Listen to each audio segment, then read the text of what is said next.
A farm truck thought street outlaws would make him rich. Instead, it nearly destroyed his life. For years, he smiled through a medical condition that left half his face paralyzed. He had a hand injury that gave him PTSD. He watched younger racers take his spot while producers cut his screen time. His own show got canceled. His merchandise sales dropped. At 59, the man who helped build a racing empire was being erased from it. The saddest part, he never saw it coming until it was too late. Sean Whitley was born on March 29, 1966 in Oklahoma City. From the very beginning, there was something intense and competitive about him. He was an Aries, and that energy would shape almost everything in his life.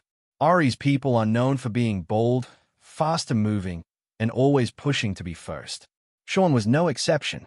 Now 58 years old, he's still chasing that same thrill.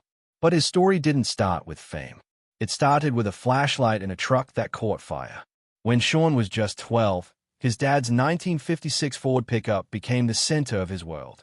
But he wasn't driving it yet. Instead, he was standing in the middle of the road on Route 66, holding up a flashlight to start illegal street races. That truck had a dirt track racing motor, and it would literally catch fire at stoplights. It was loud, rough, and unpredictable, just like the races it helped launch. Sean watched his older brothers tear down the road in souped-up muscle cars while he stood dangerously close, learning everything. He became obsessed with how the gear shifter moved. He started to notice how small changes in handling or timing made all the difference. These moments shaped his instincts as a racer and a builder. His mother played her part, too. She let him learn to drive in her 1974 Dodge Dart. It wasn't flashy, it wasn't fast, but it was reliable. That car taught Sean something most racers never learn. You don't need to start with power to understand power. The Dart had a 225 cubic and slant 6 engine. And maybe it wasn't built for speed, but it gave Sean a feel for control and mechanics. It taught him patience. It showed him that the outside doesn't always match the inside. And that lesson stuck with him.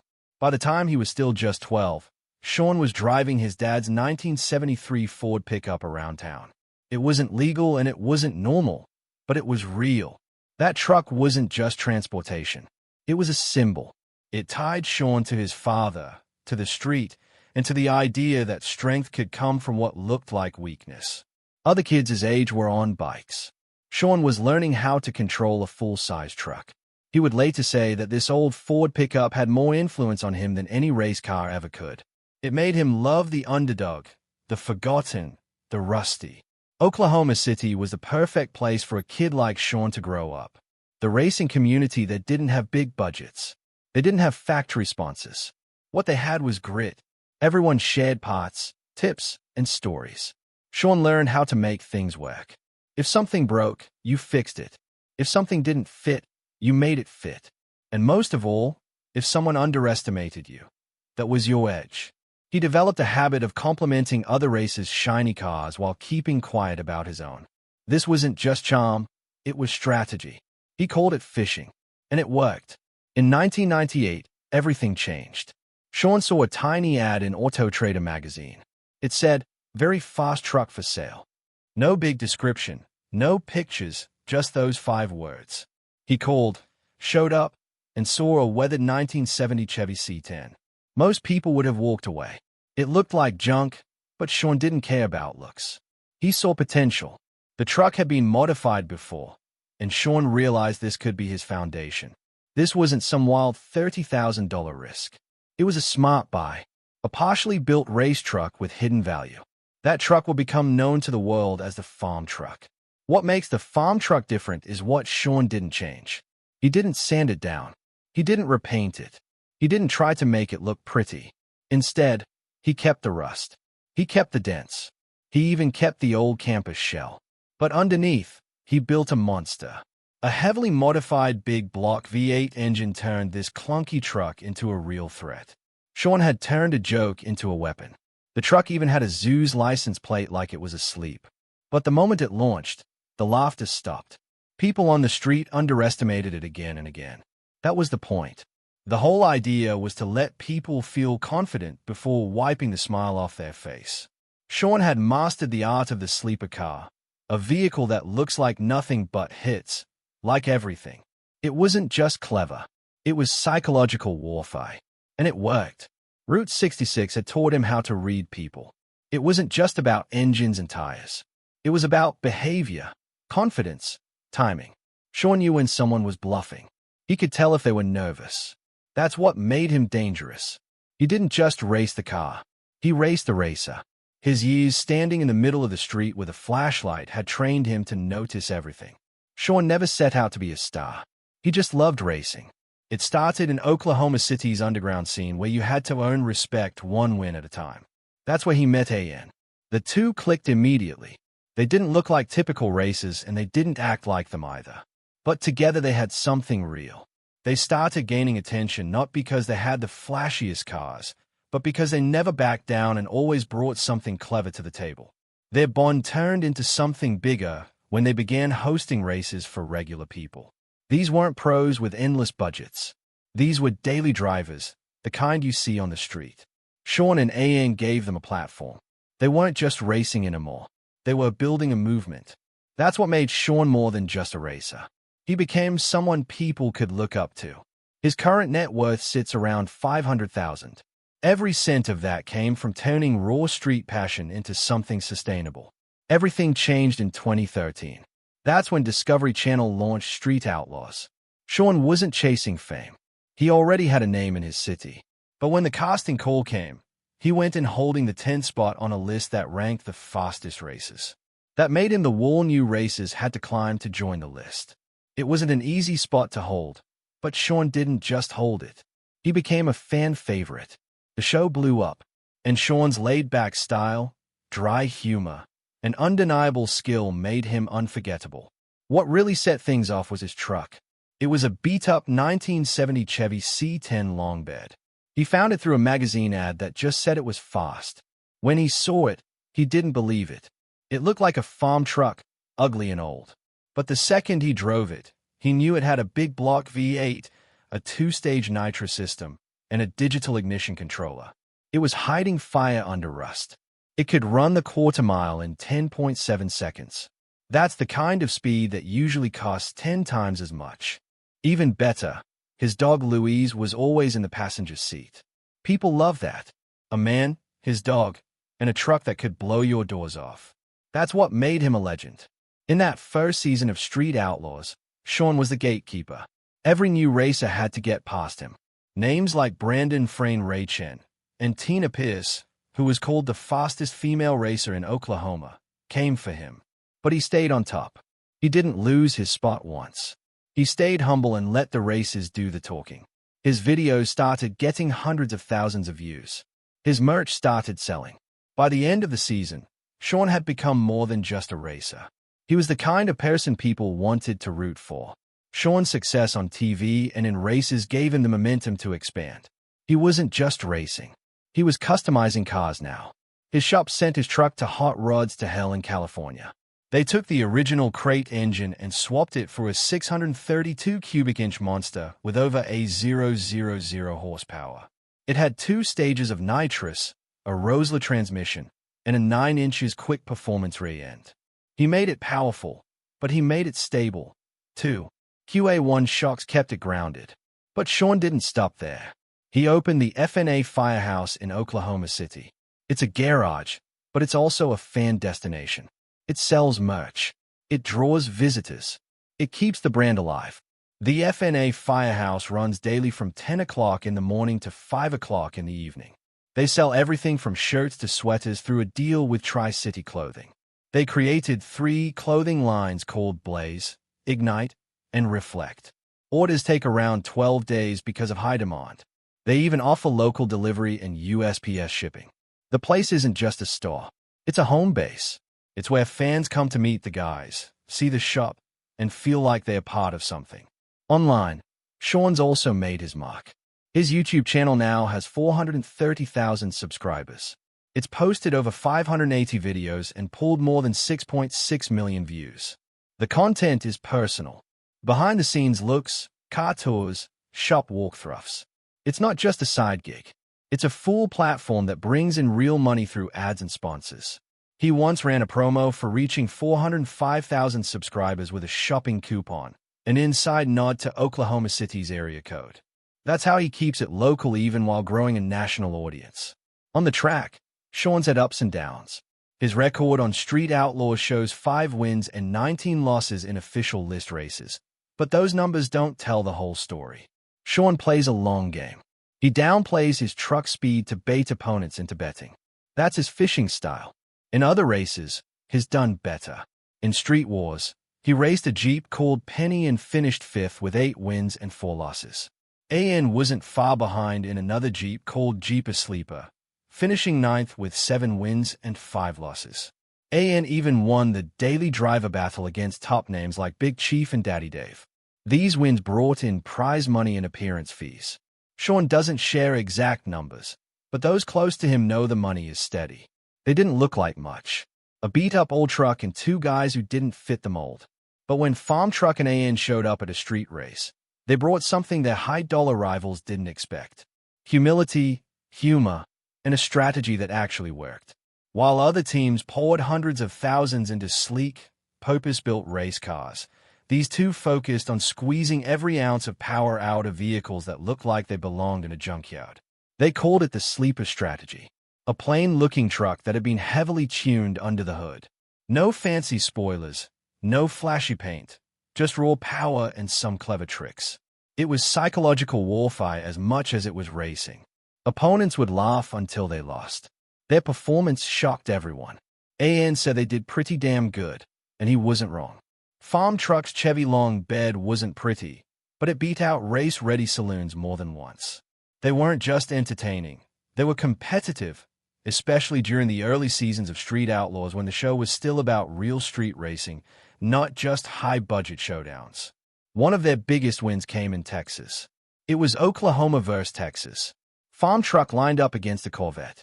Nobody expected much, but when the light dropped, that old truck left the Corvette behind. The crowd went wild. It wasn't just a win. It was proof. Appearances didn't matter. Smart tuning and the element of surprise could take down even the most expensive builds. By Season 4, they came back swinging with a new engine and more confidence. They weren't just side characters anymore. They were contenders. Other racers noticed their jokes, their banter. It all added to the show. But behind the humor, they were serious about winning. Fans loved them. Their Facebook page crossed 2.8 million likes.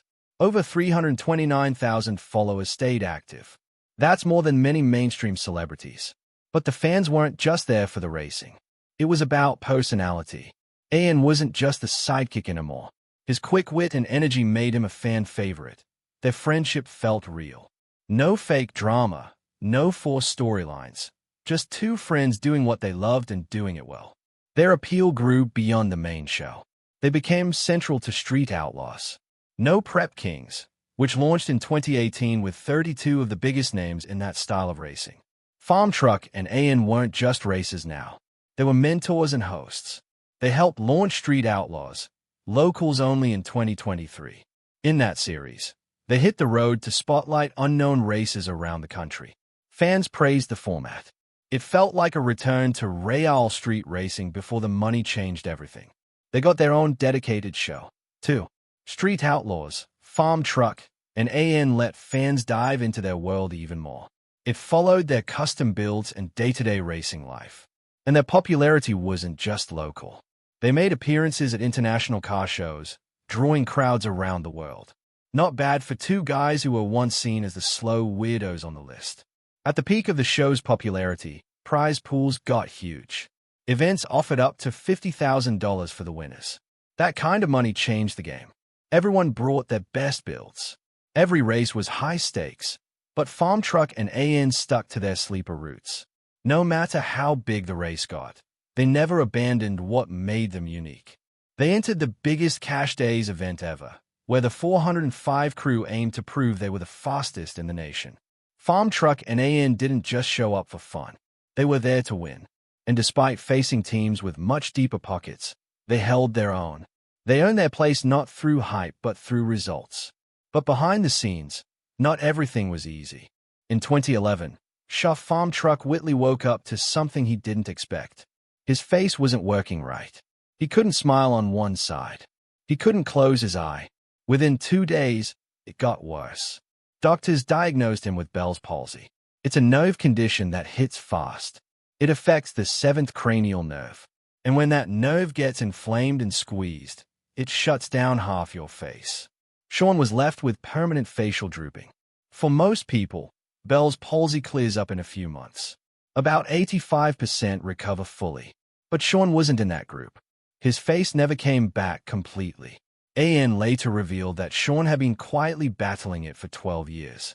It explained why fans noticed a lopsided smile, why some thought he was acting strangely on camera. Some fans didn't understand. They thought it might have been a stroke.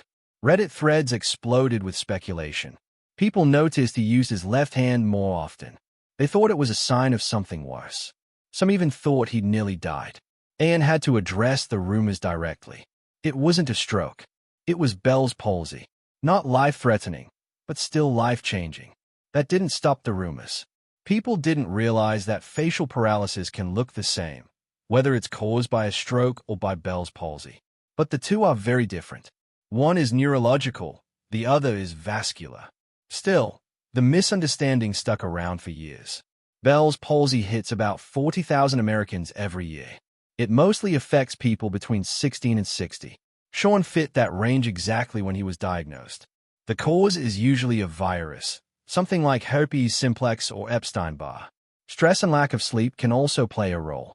Treatment has to start fast, usually within 3 days using steroids. But even fast action doesn't guarantee full recovery. Doctors use something called the Houseman scale to measure it. Grade 1 is totally normal. Grade 6 is full paralysis. Sean ended up somewhere in the middle. He regained some movement, but the asymmetry remained. He could talk, he could race, but his smile would never fully return. In 2022, something happened to Sean Farmtruck Whitley that would quietly change how fans saw him. It wasn't during a race or TV stunt. It happened in the shop. He was working on a tire machine when it malfunctioned. The machine crushed a finger on his right hand. The damage was serious. There was no tissue loss, but it left lasting effects. This wasn't a flashy, high-speed injury. It was quiet, painful, and real. When the show aired in 2023, fans saw the change before they knew what caused it. He was moving differently, shaking hands with his left, avoiding certain grips, and no one had any answers. That's when Reddit lit up. One user pointed out that Sean had started using his left hand for handshakes. Others quickly jumped in trying to figure it out. Theories spread fast.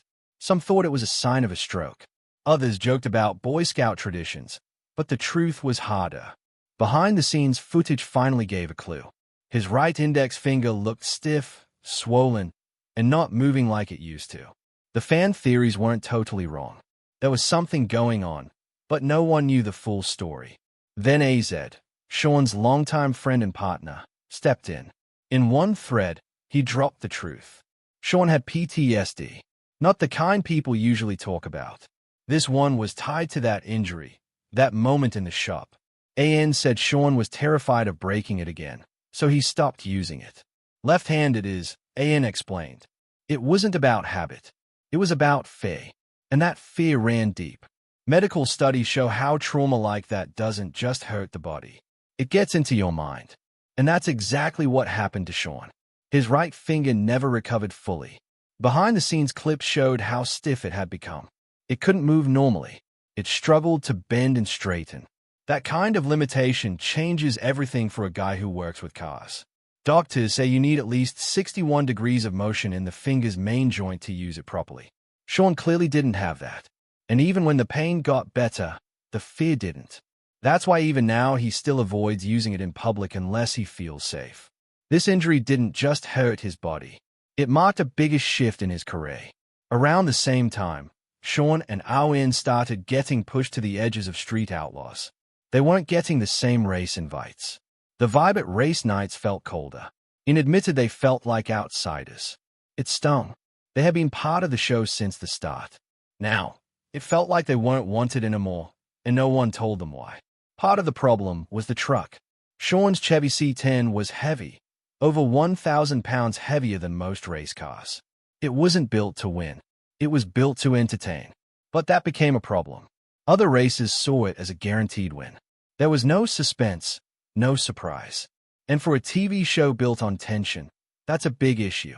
So the producers started cutting them out. Less screen time, fewer races, more goofy segments. Fans noticed, and so did Sean. This wasn't a sudden cut. It was slow. It started around 2018. One race less here, one scene less there. By the time 2020 hit, they were barely in the main show. AN said the mood turned dark. They were hurt, frustrated, and confused. They had built a brand around fun, community, and wild car builds. Now, it felt like none of that mattered. Even their merchandise sales and appearance fees dropped. Everything was slipping, and it affected them deeply. They even thought about walking away for good. Their spin-off show didn't help. Street Outlaws, Farmtruck, and AN got its chance, but it didn't land. Ratings were low. It got canceled. That was the final straw. They knew they had to make a change. So, they did something risky. They pitched a new show, something different. It was called Street Outlaws, locals only. And the wild part, they filmed the whole season without any promise it would air. They went all over the country, city to city, track to track, finding 8 races in each place, locals only. Winner got $5,000, but if they made it through, they'd face a Street Outlaws legend for more. It wasn't just about money. It was a chance to be seen. A real shot for racers who might never make it on TV otherwise. And the guys took it seriously. Sean and AN told each racer, this could be your moment. But deep down, they were scared. What if no one aired it? What if they had just wasted everything? That fear wasn't new. After every season, Sean and AN always thought it might be their last. They'd pack up, ready to move on. But somehow, the show kept getting picked up. It happened again with locals only. It aired. People loved it. It got renewed. Viewers in Ohio, Virginia, Minnesota, Kentucky, and Oklahoma all tuned in. It wasn't just another Street Outlaws show.